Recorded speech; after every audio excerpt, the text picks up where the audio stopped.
Hello दोस्तों, स्वागत है आपका अपने प्यारे से परिवार टारगेट विद आयांश में। आज हमारे यूपीएसआई 2021 के पीवाईक्यू की हिंदी की 16वीं क्लास है। आते हैं अपने पहले क्वेश्चन पे। देखिए, पहले क्वेश्चन में दिया है कि राम श्याम की किताब पढ़ता है। इस वाक्य में क्रिया का कौन सा प्रकार है? आपसे पूछा है कि इसमें क्रिया कौन सी है। तो देखिए, इसमें आपकी सकर्मक क्रिया है, यानी कि आपका ऑप्शन नंबर डी बिल्कुल सही जवाब होगा। अब हम बात करते हैं सकर्मक क्रिया की। तो देखिए, जिस क्रिया में कर्म मौजूद होता है ना, वहाँ पे आपकी सकर्मक क्रिया होती है। आइए चलते हैं अपने सीधे प्रश्न पे। कह रहा राम श्याम की किताब पढ़ता है। अब यहाँ पे कर्म क्या है?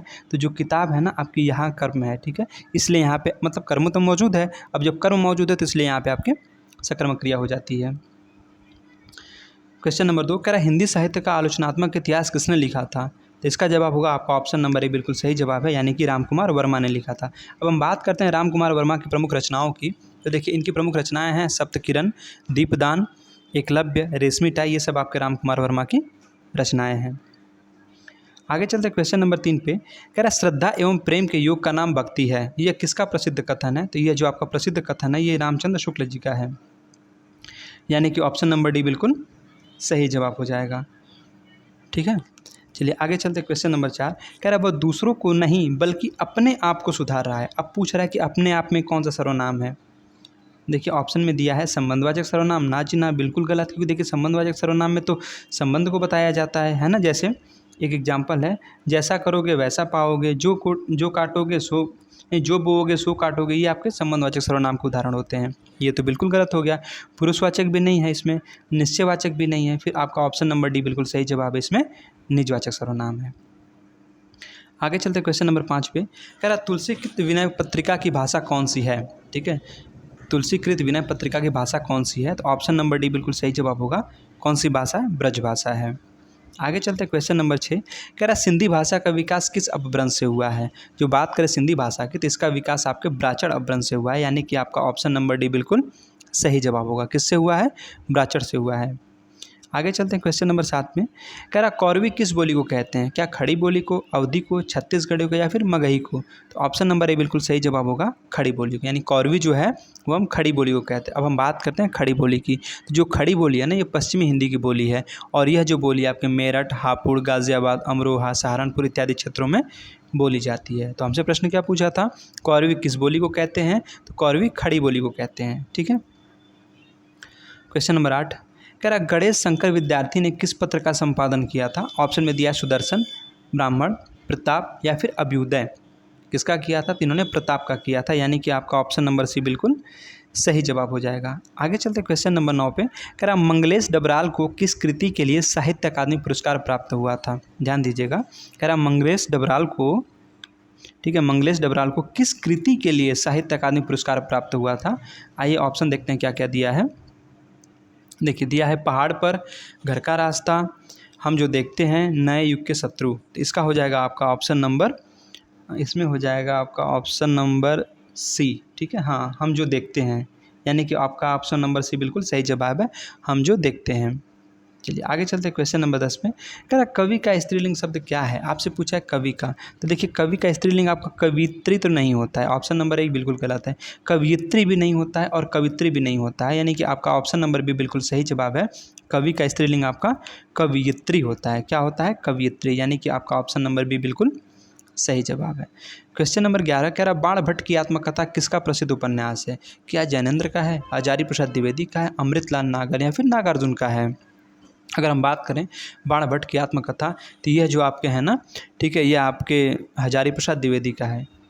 किसका? हजारी प्रसाद द्विवेदी। आपका ऑप्शन नंबर भी बिल्कुल सही जवाब है, यानी कि जो बाण भट्ट की आत्मकथा है ना, ये आपके प्रसिद्ध जो उपन्यास है, ये आपके हजारी प्रसाद द्विवेदी का है।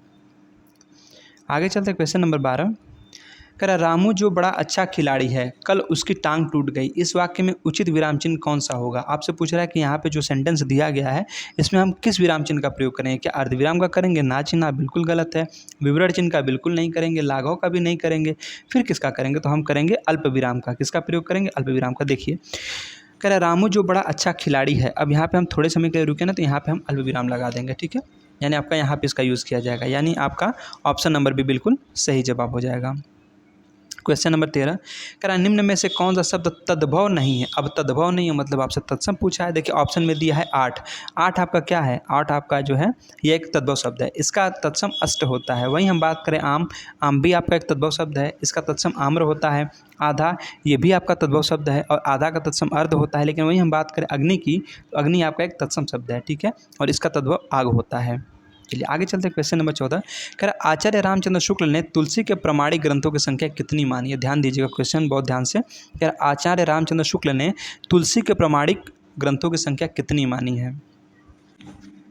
ऑप्शन में दिया है 10, 8, 11 या 12। तीनों ने कितनी मानी है, 12 मानी है, यानी कि ऑप्शन नंबर डी बिल्कुल सही जवाब होगा। चलिए आगे चलते क्वेश्चन नंबर 15 पे। कह निम्नलिखित में से कौन सा शब्द स्त्रीलिंग है। आपसे पूछा है स्त्रीलिंग, तो देखिए जो छाछ होता है ना वो आपका स्त्रीलिंग शब्द होता है, यानी कि ऑप्शन नंबर बी सही जवाब होगा। क्वेश्चन नंबर 16 कह रहा अगम का विलोम शब्द है। आपसे पूछा अगम का विलोम क्या है। अगम का विलोम क्या सक्षम होता है।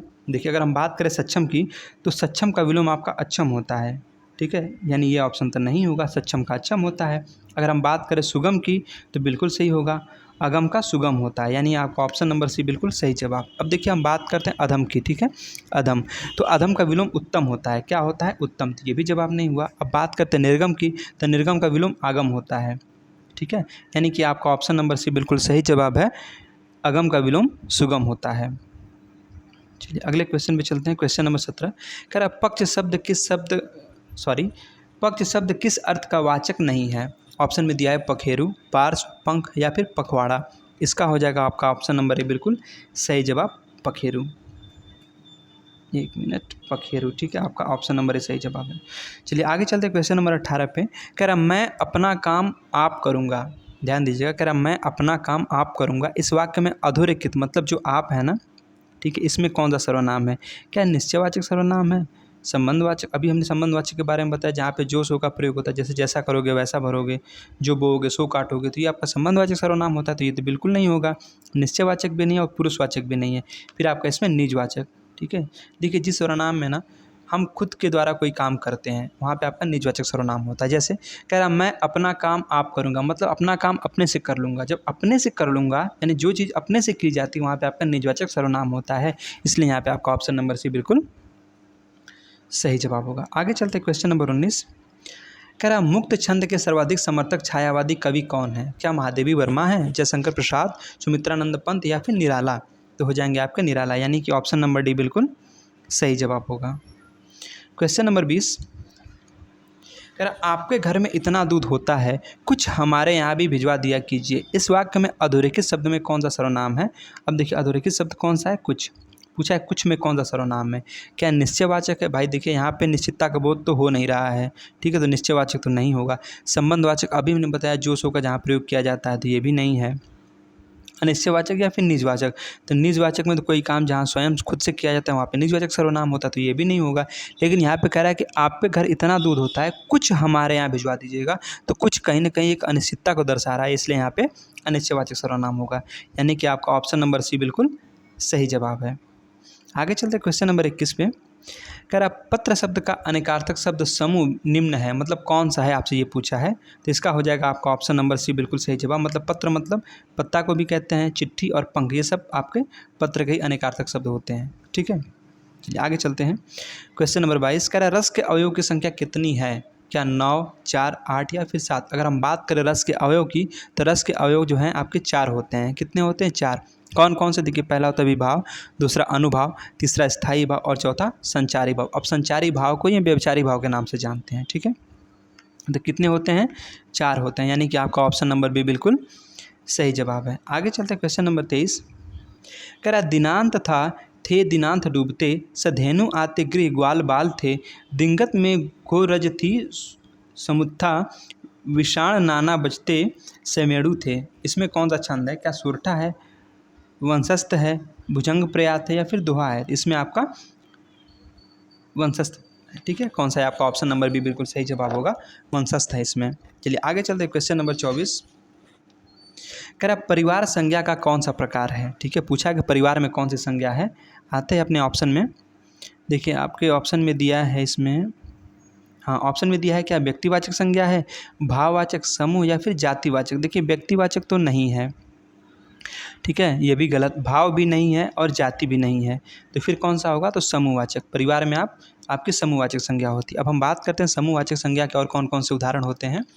तो देखिए जैसे हम बात करें सेना की ना, तो सेना, गिरोह, दल, गुच्छा, परिवार, ये आपके समूहवाचक संज्ञा के अंतर्गत आते हैं। चलिए आगे चलते हैं, क्वेश्चन नंबर 25। निम्न में से कौन सा विकल्प तत्सम तद्भव की दृष्टि से सही नहीं है, मतलब आपसे गलत पूछा है। पाषाण का पाहन बिल्कुल सही है, रात्रि का निशा, अब देखिए शुकर का सुअर बिल्कुल सही है, नित्य का नाच ये भी सही है, लेकिन रात्रि का निशा नहीं होता है और आपसे गलत ही पूछा है, तो ऑप्शन नंबर भी बिल्कुल सही जवाब, क्योंकि रात्रि का तत्सम रात होता है, ठीक है। चलिए आगे चलते हैं, क्वेश्चन नंबर 26 पे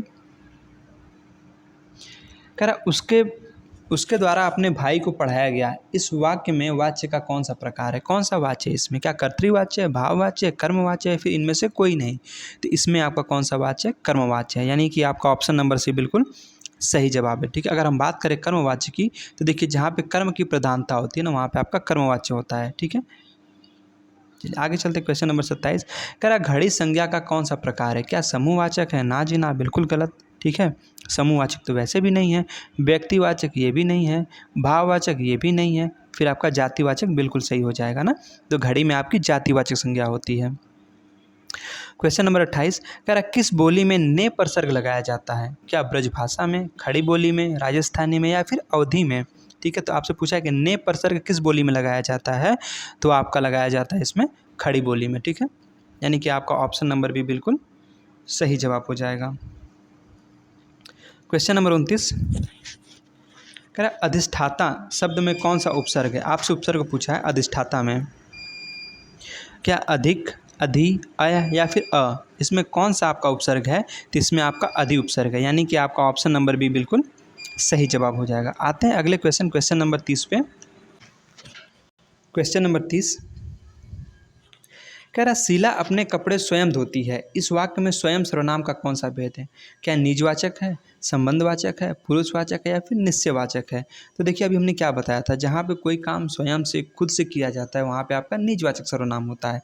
तो यहाँ पे क्या कह रहा है कि शीला अपने कपड़े स्वयं धोती है, ठीक है, स्वयं मतलब खुद से धोती है, तो यहाँ पे आपका निजवाचक सर्वनाम, यानी कि आपका ऑप्शन नंबर ए बिल्कुल सही जवाब हो जाएगा, ठीक है, निजवाचक सर्वनाम है। चलिए आगे चलते हैं, क्वेश्चन नंबर 31 कह रहा नीलकंठ में कौन सा समास है। नीलकंठ मतलब नीला है कंठ, जिसका अर्थात भगवान शिव की बात की जा रही है।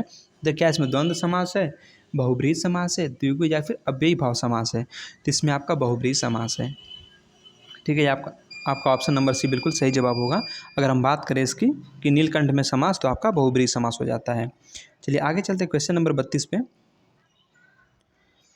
क्वेश्चन नंबर 32 में कह रहा है कि निम्नलिखित में से कौन सा शब्द तिमिर का पर्यायवाची, आपसे पूछा है तिमिर का पर्यायवाची, क्या शब्द अंधकार, किरण या फिर रात। तो आपका हो जाएगा इसका अंधकार, ठीक है, यानी कि आपका ऑप्शन नंबर भी बिल्कुल सही जवाब ना। तो तिमिर का पर्यायवाची इसमें से कौन सा है, अंधकार। अगर हम बात करें तिमिर के और कौन कौन से पर्यायवाची होते हैं, देखिए एक होता है तम, अंधेरा, तमस, ये सब आपके तिमिर के पर्यायवाची शब्द होते हैं। वहीं हम बात करें किरण के पर्यायवाची, तो किरण के पर्यायवाची शब्द होते हैं जैसे प्रभा, ज्योति, मरीचि, ये सब आपके किरण के पर्यायवाची शब्द हैं। चलिए आगे चलते हैं, क्वेश्चन नंबर 33 पे कह रहा पाप करने के बाद स्वयं दंड पाना, ठीक है, पाप करने के बाद स्वयं दंड पाना, इस वाक्यांश के लिए उपयुक्त शब्द लिखिए। ऑप्शन में दिया है प्रताड़ना, पश्चाताप, प्रायश्चित या इनमें से कुछ नहीं, ठीक है, मतलब इसमें से कोई नहीं। तो आपका क्या जवाब होगा, तो इसमें होगा प्रायश्चित, यानी कि ऑप्शन नंबर सी बिल्कुल सही जवाब। मतलब पाप करने के बाद स्वयं दंड पाना, जी इसे कहते हैं प्रायश्चित। क्या कहते हैं, प्रायश्चित, यानी ऑप्शन नंबर सी बिल्कुल सही जवाब। क्वेश्चन नंबर 34 कह रहा समानाधिकरण शब्दों के मध्य में किस विराम चिन्ह का प्रयोग किया जाता है। जो समान अधिकरण शब्द होते हैं ना, इनके मध्य में किस विराम चिन्ह का प्रयोग करते हैं, क्या लाघव का, अल्प विराम का, विवरण का या फिर अर्ध विराम का। तो वहाँ पे जो है ना हम अल्प विराम चिन्ह का प्रयोग करते हैं, यानी कि आपका ऑप्शन नंबर भी बिल्कुल सही जवाब होगा। क्वेश्चन पूछा था कि समानाधिकरण शब्द जो होते हैं ना, इनके मध्य में किस विराम चिन्ह का प्रयोग करते हैं, तो वहाँ पर हम अल्प विराम चिन्ह का प्रयोग करते हैं। आते हैं अपने अनुच्छेद पे। कह रहा है अनुच्छेद पढ़कर दिए गए प्रश्नों के सही उत्तर दीजिए, यानी 35 से 37 तक के जो प्रश्न हैं वो इसी अनुच्छेद को पढ़ के इसके जवाब देने होते हैं। देखिए अब बात करें यहाँ पे अनुशासन की, ठीक है। कह रहा है इसमें, हाँ, कह रहा है कि अनुशासन का अर्थ है नियमों विधियों का पालन करना। ठीक है, कह रहा है अनुशासन का अर्थ है नियमों विधियों का पालन करना। अनुशासन की कसौटी है स्वशासन, अर्थात बिना किसी बिना किसी दबाव या भय के स्वयं सहज रूप में नियमों का पालन करना। प्रत्येक व्यक्ति के जीवन में अनुशासन का अत्यंत महत्वपूर्ण स्थान है। ध्यान दीजिएगा, कह रहा अनुशासन के बिना मनुष्य का जीवन सुचारू रूप से नहीं चल सकता। कह रहा है कि जो अनुशासन है ना, इसके बिना जो मनुष्य का जीवन है वो सुचारू रूप से नहीं चल सकता। अतः एक सामाजिक प्राणी होने के नाते मनुष्य को समाज में रहने के लिए अनुशासन की आवश्यकता होती है। किसकी आवश्यकता होती है? अनुशासन की। आगे कह रहा है जो व्यक्ति परिवार, ठीक है, जो व्यक्ति परिवार, समाज या देश अनुशासित होता है वह प्रगति के पथ पर निरंतर आगे बढ़ता रहता है। मतलब ये कहना चाहता है कि चाहे कोई व्यक्ति हो, कोई परिवार हो, कोई समाज हो या फिर कोई देश हो, अगर वो अनुशासित है, ठीक है, तो प्रगति के पथ पर हमेशा आगे बढ़ता रहेगा, यही कहना चाहता है। आगे कह रहा है कि अनुशासित व्यक्ति अपने आचरण से मूल्यों के व्यवहार में एक मिनट, इसको थोड़ा सा ऊपर करते हैं ना, यहाँ पे, हाँ, कह रहा है कि अनुशासित व्यक्ति अपने आचरण से मूल्यों को व्यवहार में ढालकर आदर्श प्रस्तुत करता है। वह आत्मसंशय से यह समझता है कि क्या करना चाहिए और क्या नहीं करना चाहिए। अनुशासन एक प्रकार का भाव है। क्या है? भाव है। आगे कह रहा है जो लोक मंगल की ओर प्रवृत्त रहता है, समाज और राज नियमों का, स्वास्थ्य और सदाचार के नियमों का अनुशासित व्यक्ति स्वेच्छा से, एक मिनट, इसको थोड़ा इधर करना पड़ता है ना, यहाँ से पढ़ते हैं। कह रहा अनुशासन एक प्रकार का भाव है जो लोक मंगल की ओर प्रवृत्त रहता है, समाज और राज नियमों का, स्वास्थ्य और सदाचार के नियमों का अनुशासित व्यक्ति स्वेच्छा से पालन करता है। फलतः अनुशासन उसके स्वभाव का अंग बन जाता है। क्या बन जाता है? उसके स्वभाव का अंग बन जाता है। अनुशासन की लक्ष्य प्राप्ति और राष्ट्र के विकास में सहायक होता है। ये कह रहा है कि अनुशासन ही लक्ष्य प्राप्ति और राष्ट्र के विकास में सहायक होता है। मतलब अगर आपको लक्ष्य प्राप्त करना है या फिर राष्ट्र का विकास कराना है या फिर राष्ट्र का विकास करना है वहाँ पे, तो वहाँ पे अनुशासन की आवश्यकता होती है। तो इसलिए कह रहे हैं यहाँ पे अनुशासन ही लक्ष्य प्राप्ति और राष्ट्र के विकास में सहायक होता है। आते हैं अपने 35वें क्वेश्चन पे। कह रहे अनुशासन मनुष्य को प्रेरित करता है।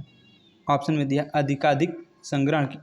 अधिकाधिक संग्रहण की प्रवृत्ति की ओर, स्वार्थ भाव की ओर, आत्मकेंद्रित प्रवृत्ति की ओर या फिर लोक मंगल की ओर। ठीक है, तो इसका हो जाएगा आपका ऑप्शन नंबर डी बिल्कुल सही जवाब, यानी कि आपका ऑप्शन नंबर डी यानी लोक मंगल की ओर। हमसे क्वेश्चन क्या पूछा था कि अनुशासन मनुष्य को प्रेरित करता है किधर? लोक मंगल की ओर। मतलब लोक मंगल की ओर जो अनुशासन है वो मनुष्य को प्रेरित करता है। चलिए आगे चलते हैं, क्वेश्चन नंबर 36। कह रहा अनुशासन का वास्तविक अर्थ है। अनुशासन का वास्तविक अर्थ क्या होता है? मतलब बिना किसी बाहरी दबाव के स्वयं नियमों का पालन करना, पंक्तिबद्ध खड़े रहना, दंड के भय से नियमों का पालन करना या फिर शिष्टाचार का पालन करना। इसका अर्थ आपसे पूछा है कि अनुशासन का अर्थ क्या होता है, तो अनुशासन का अर्थ होता है बिना किसी बाहरी दबाव के स्वयं के नियमों का पालन करना, इसी को अनुशासन कहा जाता है। यानी कि आपका ऑप्शन नंबर ए बिल्कुल सही जवाब। क्वेश्चन नंबर 37 कह रहा वही देश प्रगति के पथ पर आगे बढ़ता है। देखिए अनुच्छेद में बिल्कुल यही दिया था ना कि वही देश प्रगति के पथ पर आगे बढ़ता है। ऑप्शन में दिया कि जिसके पास अधिक सैन्य बल हो। भाई ऐसा तो नहीं बोला था उसने, ठीक है, ऐसा तो नहीं बोला था उसने। आपका ऑप्शन नंबर ए गलत हो जाएगा। हाँ, बी में कह रहा है कि जहाँ व्यक्ति परिवार व समाज अनुशासित होते हैं वही देश प्रगति के पथ पर आगे बढ़ता है। तो ये बिल्कुल सही जवाब होगा, यानी कि आपका ऑप्शन नंबर बी बिल्कुल सही जवाब हो जाएगा। चलिए आगे चलते हैं क्वेश्चन नंबर 38 पे। कह रहा कहने से, ठीक है, कहने से कुम्हार गधे पर नहीं चढ़ता। पूछ रहा है इस लोकोक्ति का सही अर्थ है।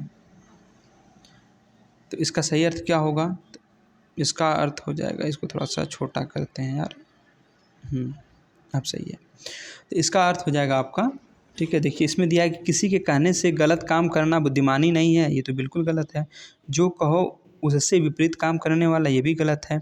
ऑप्शन सी में दिया है कि हठी मनुष्य किसी का कहना नहीं मानता। बिल्कुल सही बात है, ठीक है, आपका ऑप्शन नंबर सी बिल्कुल सही जवाब होगा। क्योंकि देखिए प्रश्न पूछा क्या था हमसे कि कहने से कुम्हार गधे पर नहीं चढ़ता, मतलब कि हठी मनुष्य किसी का कहना नहीं मानता। अगला क्वेश्चन, क्वेश्चन नंबर 39 कह रहा जहाँ उपमेय में उपमान की संभावना की जाए, ध्यान दीजिएगा, संभावना की बात कर रहा है कि जहाँ उपमेय में उपमान की संभावना की जाए वहाँ पे कौन सा अलंकार होता है, क्या उत्प्रेक्षा अलंकार होता है, अतिशयोक्ति अलंकार या फिर उपमा या रूपक अलंकार होता है। तो वहाँ पे जो आपका होता है वो उत्प्रेक्षा अलंकार होता है। ठीक है, उत्प्रेक्षा यानी कि आपका ऑप्शन नंबर ए बिल्कुल सही जवाब हो जाएगा। मतलब जहाँ उपमेय में उपमान की संभावना होती है ना, वहाँ पे आपका उत्प्रेक्षा अलंकार होता है। और आज का लास्ट क्वेश्चन, क्वेश्चन नंबर 40 कह रहा है विधि का विलोम शब्द है। आपसे पूछा है विधि का विलोम क्या होता है, क्या पद्धति होता है, प्रक्रिया होता है, विधान होता है या फिर निषेध होता है। तो विधि का विलोम निषेध होता है, यानी कि आपका ऑप्शन नंबर डी बिल्कुल सही जवाब हो जाएगा। ठीक है।